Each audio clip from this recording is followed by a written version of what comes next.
Federal MP Clive Palmer has revealed he's put up $250 million in assets in an attempt to save his troubled Townsville refinery from folding.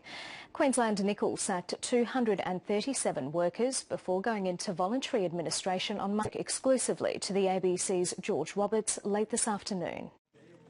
Staff sackings and the multi-million-dollar operation in administration has seen the owner, Federal MP Clive Palmer, under fire. Obviously his political party has been a disaster.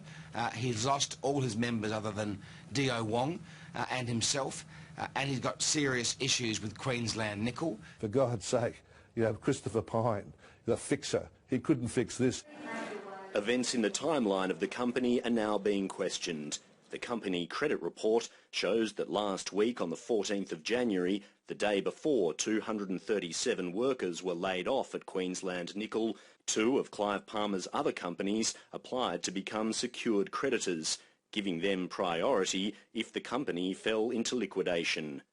Meaning if administrators can't find a way of keeping Queensland Nickel afloat and it goes into liquidation, Palmer's China First and Waratah Coal companies will be among the first to get their money out.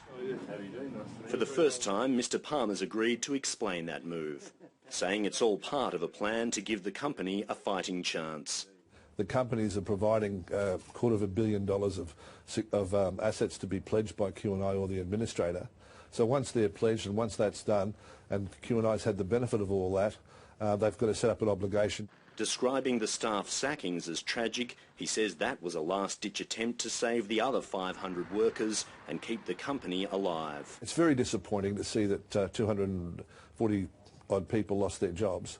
But the situation you've got to understand is that Queensland Nickel employs 2,500 people at all its activities. There have also been reports administrators are attempting to recoup millions of dollars worth of donations Mr Palmer's party received from his refinery. I understand Queensland Nickel gave $21 million to the Palmer United Party. But experts say that's not possible. No, the administrators themselves don't have the power to claim back those sorts of transactions that under our law we call voidable transactions. That's the role of the liquidator.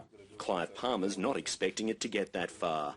So what sort of chance, as the only sole owner of the company, what sort of chance do you give it surviving? Oh, I think 9 out of 10. 9 out of 10? That's what I'd say. He's hoping last week's events give the plant another chance. George Roberts, ABC News, on the Gold Coast.